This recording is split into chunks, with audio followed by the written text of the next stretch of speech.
Salam kerahiman. Hari ini tanggal 26 Maret. Kita akan baca dari 1319 dan 1320. Kita mulai ya. Dalam nama Bapa dan Putra dan Roh Kudus. Amin. Engkau sudah wafat, ya Yesus, tetapi mata air kehidupan memancar bagi jiwa-jiwa dan lautan kerahiman terbuka untuk seluruh dunia.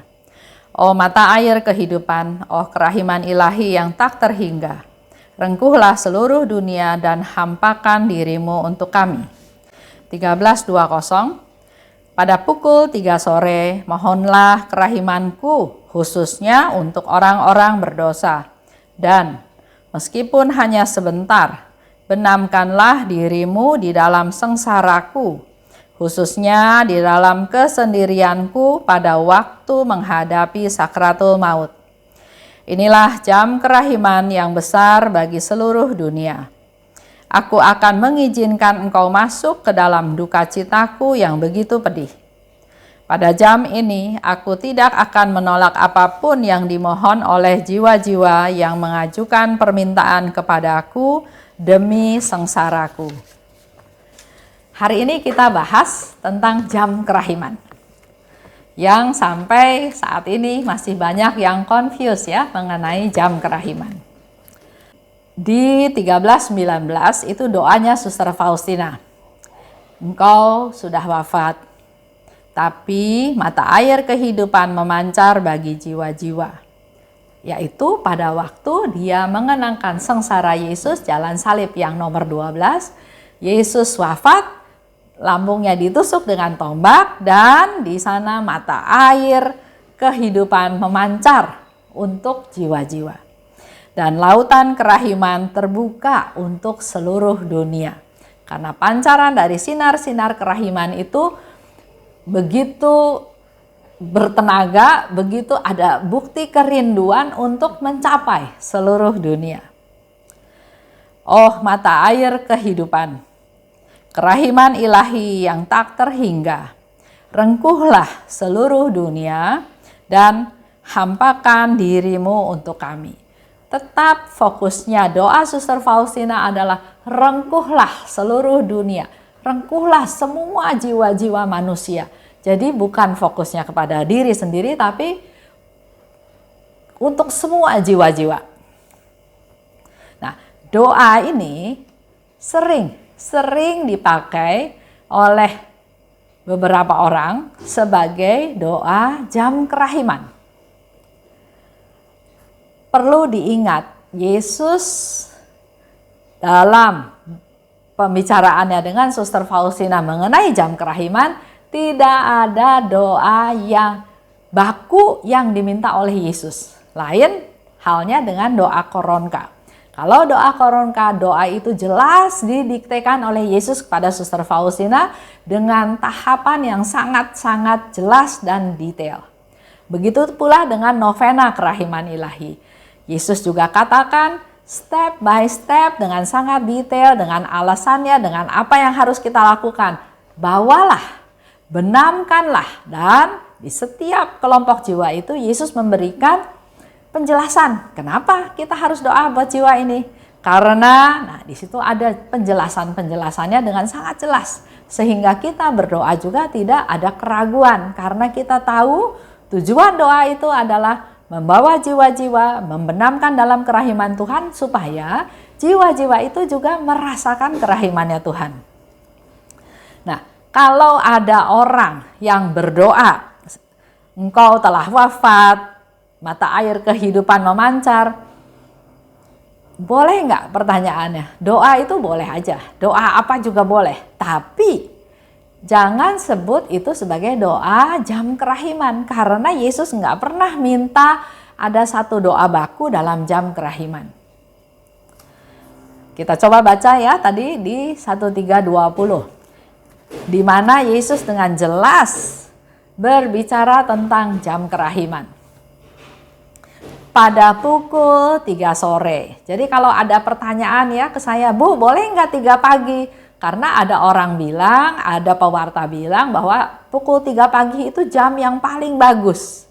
Nah, kita bisa baca bukunya, diary-nya, kita bisa beli, kita bisa baca sendiri. Yesus jelas menyebutkan pukul 3 petang.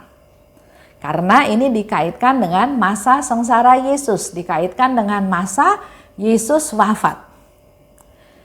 Ini permintaan Yesus sendiri, bukan kita yang mengada-ngada ya, tapi jelas Yesus yang minta. Pada saat lonceng berbunyi 3 kali pada petang hari ya, jadi jam 3 sore. Yang diutamakan bukan teng, teng, teng, terus doa ya. Karena ada banyak teman dulu, dia cerita, waduh susah sekali ya doa jam kerahiman. Saya lagi masak di dapur, tiba-tiba dengar suara lonceng berbunyi 3 kali, terus saya bingung, gimana ini? Masakan ditinggal, kosong. Enggak ditinggal, harus doa. Atau ada lagi yang pokoknya kalau jam 3 dia masuk kamar, nggak mau diganggu. Siapapun, ada telepon, ada penting, ada apa juga dia sudah pesan sama pembantunya. Tidak boleh ganggu saya pada jam 3 petang. Ya. Jadi banyak hal-hal yang dilakukan memang betul untuk betul-betul mengikuti apa yang Yesus minta pada jam 3 petang. Ya. Tapi tetap kita juga harus lihat melakukan jam kerahiman itu dengan benar, bukan asal ikut-ikutan. Nah, di sini dikatakan yang penting itu bukan tepat jam 3, karena masih ada juga pertanyaan, Pak, kalau saya jam 3 lagi setir mobil di jalan gimana? Berhenti dulu atau seperti apa? Atau saya lagi ada di atas bis kota. Saya sedang ada di kendaraan umum atau saya sedang memimpin rapat. Jadi banyak pertanyaan-pertanyaan ya. Kalau saya lupa, apakah boleh telat? Telatnya boleh berapa menit ya. Jadi kita fokusnya bukan pada permintaan Yesus pada jam kerahiman, tapi fokusnya lebih ke arah hal-hal yang nggak penting sebetulnya. Yesus minta jam 3. Jam 3 itu waktu zamannya Suster Faustina yang memberikan tanda dalam kehidupan hari-hari mereka adalah memang bunyi jam. Jam 3, jam 4, karena mereka kan ada rutinitas ya. Kapan doa sore, kapan pergi ke adorasi, kapan melakukan ini, kapan jam makan, dan seterusnya. Jadi patokannya memang jam ya. Nah, pada saat jam 3 petang, nah pertanyaannya adalah kalau jam 3 dia ada di ladang. Mana mungkin dia terbang ke rumah terus dia berdoa. Jadi jam 3 itu hanya penanda bahwa ini saatnya jam kerahiman. Dan dikatakan oleh Yesus juga jam, bukan menit, bukan detik. Jadi satu periode yang cukup panjang yang Tuhan Yesus sediakan untuk kita masuk ke jam kerahiman. Yang penting di sini bukan waktunya tadi ya, tapi yang penting adalah inilah jam kerahiman yang Tuhan Yesus siapkan untuk seluruh dunia. Ini adalah saat kita mengenang dan memuliakan kematian Yesus di salib. Renungkanlah sengsaraku walaupun sebentar, Yesus katakan. Kalau bisa, kamu lakukan jalan salib. Kalau nggak bisa, pergi ke Sakramen Maha Kudus. Kalau enggak bisa juga, dimanapun kamu berada, renungkan sengsaraku. Jadi fokusnya adalah jam kerahiman untuk mengenang dan memuliakan kematian Yesus di salib. Dianggap sebagai satu periode, satu waktu, 1 jam untuk mengalirkan isi dari samudera kerahiman ke dalam setiap jiwa yang merindukannya. Jadi kita juga harus punya kerinduan. Kalau kitanya masa bodoh, ya nggak ada hasil apa-apa. Di sini dikatakan menjadi waktu yang khusus, bukan waktu yang pendek ya, waktu jam. Jadi 1 jam perkiraannya yang waktunya terbuka untuk menerima rahmat-rahmat kepada setiap jiwa yang merindukannya. Pernah saya ikut salah satu acara jam kerahiman, jam 3 petang ya. Diawali dengan lagu, diawali dengan doa. Terus tiba-tiba masuk ke doa pada Santo Yosef. Karena tahun ini tahun Santo Yosef. Ya, boleh berdoa kepada Santo Yosef, tapi jangan jam kerahiman, karena jam kerahiman itu Yesus minta renungkanlah sengsaraku. Nggak ada kaitannya sama doa kepada Santo Yosef. Nah, ini yang jangan sampai ada salah persepsi ya. Ada juga yang jam 3 petang saya harus berdoa koronka. Baru beberapa hari yang lalu ada teman saya cerita, saya nggak tahu devosi kerahiman. Yang saya tahu, saya baca di satu buku doa keramat. Di sana ditulis setiap jam 3 petang doakanlah doa ini. Dan yang dimaksud dengan doa ini adalah doa koronka. Jadi dia berdasarkan buku itu setiap jam 3 petang dia berdoa koronka. Terus saya tanya, Bapak tahu nggak tentang devosi kerahiman? Wah, saya sih nggak tahu. Yang penting sejak ketemu doa ini saya baca, saya doa itu setiap jam 3 petang katanya ya. Nah, ini yang harus diperbaiki. Karena koronka adalah doa kepada Bapa yang kekal. Jadi doa kepada Bapa. Sedangkan Yesus minta pada jam kerahiman renungkanlah sengsaraku. Di situ lebih lanjut dikatakan, mohonlah kerahimanku khususnya untuk orang-orang yang berdosa. Dan meskipun hanya sebentar, benamkanlah dirimu dalam sengsaraku, khususnya di dalam kesendirianku pada waktu aku menghadapi sakratul maut. Ini jelas-jelas yang Yesus katakan dalam jam kerahiman ya. Jadi jangan ada doa kepada Santo Yosef, walaupun tahun ini tahun Santo Yosef ya. Di situ dikatakan pada jam 3 petang mohonlah kerahimanku. Mari kita berdoa mohon kerahiman Tuhan khususnya untuk orang-orang yang berdosa, orang-orang yang tersesat, orang-orang yang belum kenal Tuhan, orang-orang yang meninggalkan gereja. Walaupun hanya sebentar, Yesus katakan karena jam 3 petang itu kan mungkin ada di tengah-tengah waktu kita masih bekerja. Tapi di sini Yesus katakan walaupun cuma sebentar, benamkanlah dirimu dalam sengsaraku. Sengsara yang seperti apa? Yesus dicambuk, sengsara. Yesus diludahi, sengsara juga. Yesus dianiaya, Yesus didorong, Yesus dijambak. Yesus dipukul, Yesus dicambuk, Yesus mau dibunuh ya. Itu semua penderitaan-penderitaan, tapi Yesus minta renungkanlah sengsaraku khususnya di dalam kesendirianku pada waktu aku menghadapi sakratul maut. Dalam menghadapi sakratul maut, Yesus merasa sendiri. Nah, itulah yang Yesus minta, renungkanlah sengsaraku. Kalau kita coba-coba pikir, penderitaan Yesus dalam sakratul maut pada waktu dia seorang diri di Taman Getsemani. Dia berdoa sendirian. Di sana dia mengeluarkan peluh darah, begitu stres, mengerikan ya, mempunyai satu pandangan penderitaan apa yang akan Yesus alami. Itu kesendirianku. Juga sampai dia bilang kepada Bapak, Bapak kalau boleh piala ini lewat daripadaku. Ini satu kata-kata, satu ungkapan yang sudah membuat dia sangat sedih, sangat mengerikan, sangat ngeri ya. Sampai dia berkata seperti itu kepada Bapak, tapi dia katakan kehendakmulah yang terjadi. Waktu Yesus memanggul salib dalam jalan salib menuju Golgota, dia pun sendirian, dia pun dalam sakratul maut. Karena dia dihajar, dia dipecut, dia kehabisan tenaganya, dia lelah jasmani dan rohaninya, itu dalam keadaan yang sangat-sangat lemah, dalam sakratul maut, dia sendirian. Nah, dia ingin kita merenungkan sengsaranya. Jatuh, nggak ada yang bantuin dia. Dia harus menghimpun kekuatan untuk berdiri lagi. Karena tugas dia belum selesai. Dia jalani lagi hal tersebut. Pada waktu Yesus diadili juga nggak ada pembela, nggak ada yang bela dia.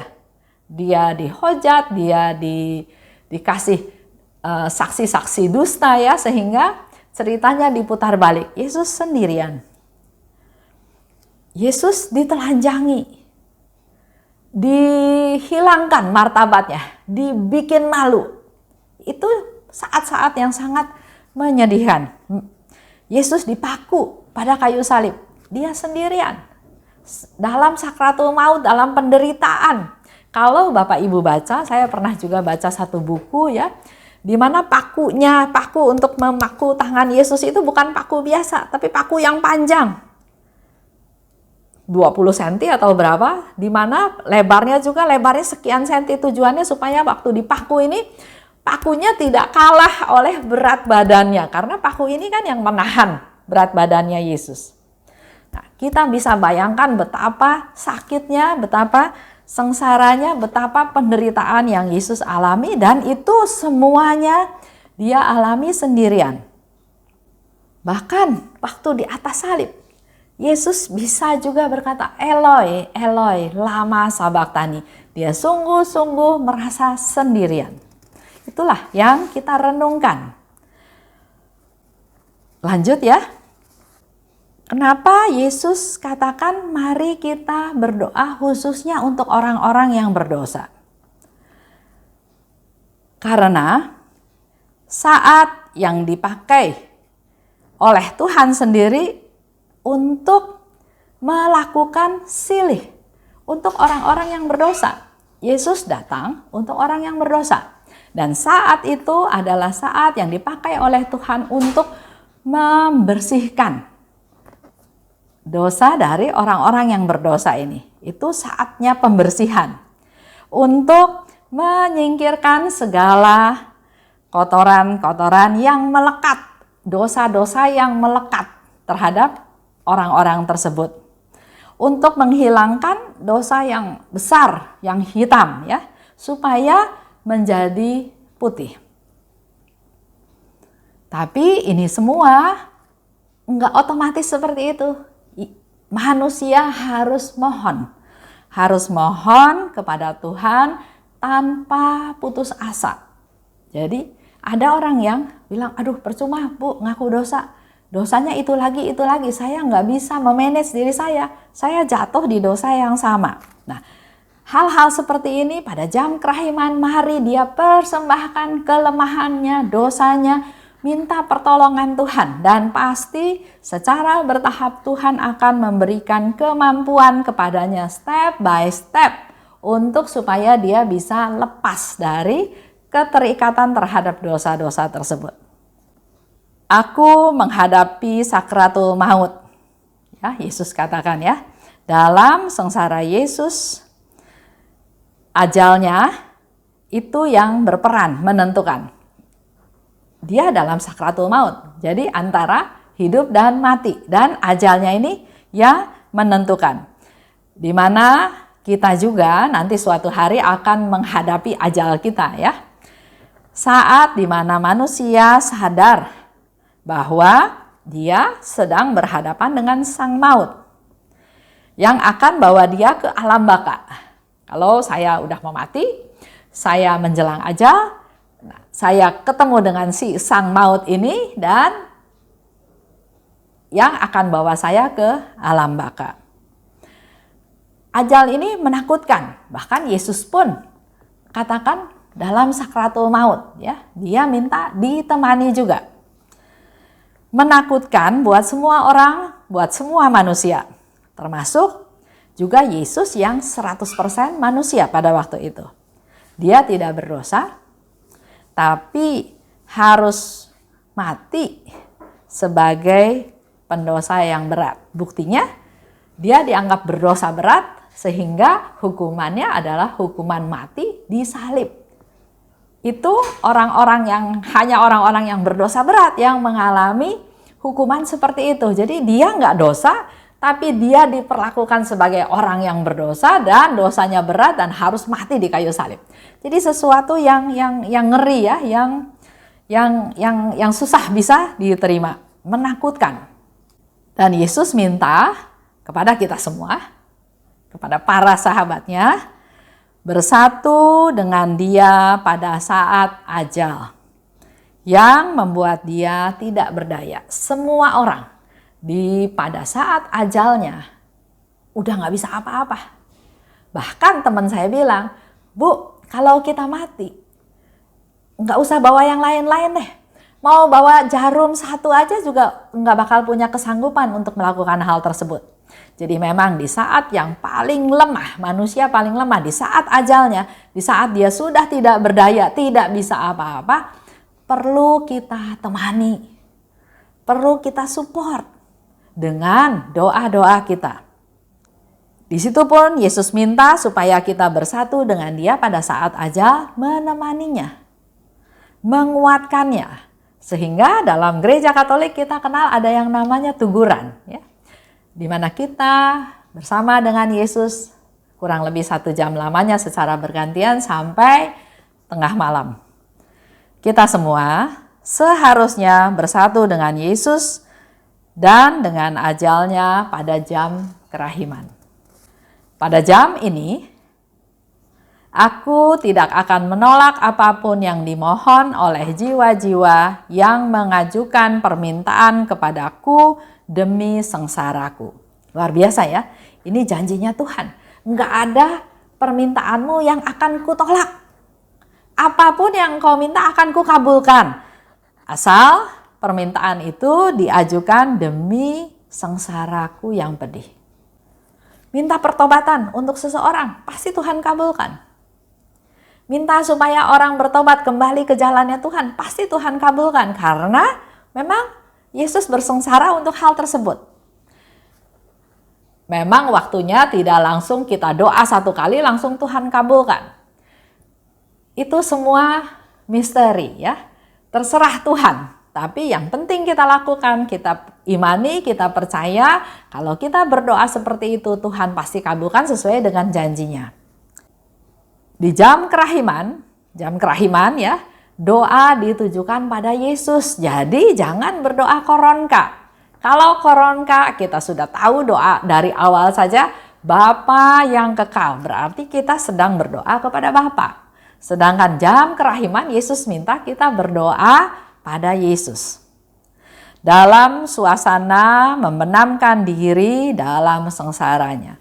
Lebih banyak hening, membenamkan diri dalam sengsaranya, ikut dalam sengsaranya, merasakan penderitaannya.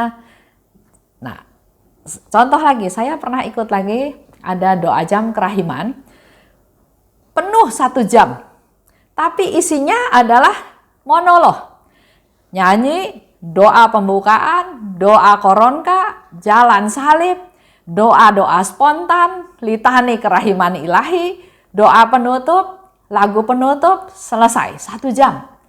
Nggak ada hening, doa terus, monolog ya. Jadi kita yang ngomong terus sama Tuhan. Padahal Yesus minta kamu ada dalam suasana membenamkan diri dalam sengsaraku. Renungkan, hayati, dalami. Supaya kita bisa masuk ke dalam pertobatan. Pada saat itu kita bisa merasakan syukur, kita bisa merasakan damai Tuhan, kita bisa merasakan kasih Tuhan, dan sekaligus kita berdoa juga untuk orang-orang yang belum bisa merasakan hal seperti itu. Doa untuk mereka yang malang, untuk yang diperlakukan tidak adil, untuk yang miskin, untuk yang tersisih, untuk yang ya banyak hal ya, untuk yang berkekurangan dan banyak hal lagi. Tidak ada doa kerahiman yang lebih indah daripada membenamkan diri dalam sengsara Yesus. Kita membenamkan diri, kita hening, kita diam, itu menjadi satu doa juga. Dan Pak Stephen pernah bilang, nggak ada doa kerahiman yang lebih indah daripada membenamkan diri dalam sengsara Yesus. Selain itu, kita bisa melakukan jalan salib bukan hanya tata cara jalan salib, tapi setiap perhentian kita renungkan, kita hayati. Yesus dijatuhi hukuman mati. Yesus yang gak berdosa tapi direkayasa sedemikian sampai dia dianggap berdosa dan dihukum mati. Dan juga doa jam kerahiman yang diminta oleh Yesus adalah melakukan adorasi singkat. Itu satu gambaran, satu masukan yang perlu dilakukan pada jam kerahiman. Semoga dengan penjelasan ini kita menjadi lebih terbuka, lebih jelas apa bedanya doa koronka dan doa jam kerahiman. Itu aja. Dalam nama Bapa dan Putra dan Roh Kudus. Amin. Salam kerahiman.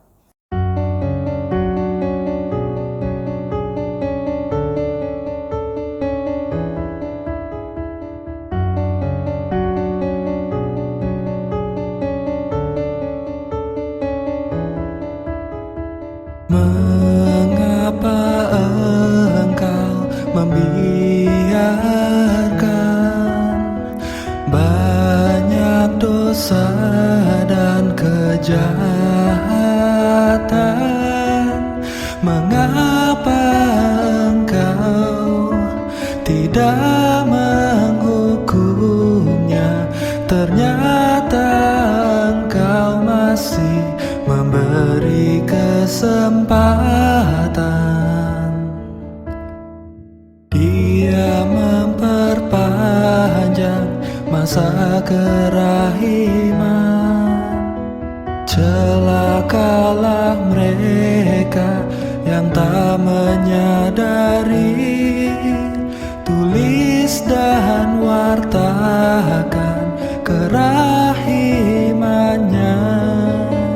Mohon rahmat bagi mereka yang berdosa. Ya Yesus, terima kasih atas semua kesempatan yang Engkau beri. Ya Yesus, ampunilah atas semua dosa yang terjadi.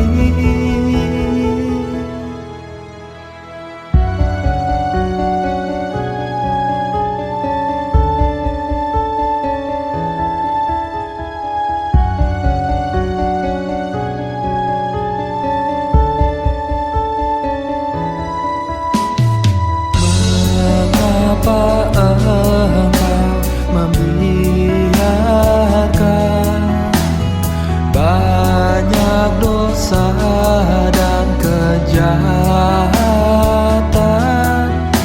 Mengapa engkau tidak menghukumnya? Ternyata engkau masih memberi kesempatan. Dia memperpanjang masa kerahiman. Celakalah mereka yang tak menyadari.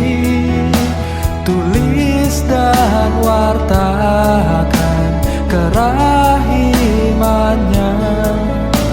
Mohon rahmat bagi mereka yang berdosa. Ya Yesus, terima kasih atas semua kesempatan yang Engkau beri. Ya Yesus, ampunilah atas semua dosa yang terjadi. Ya Yesus, terima kasih atas semua kesempatan yang Engkau beri. Ya Yesus, ampunilah atas semua dosa yang terjadi.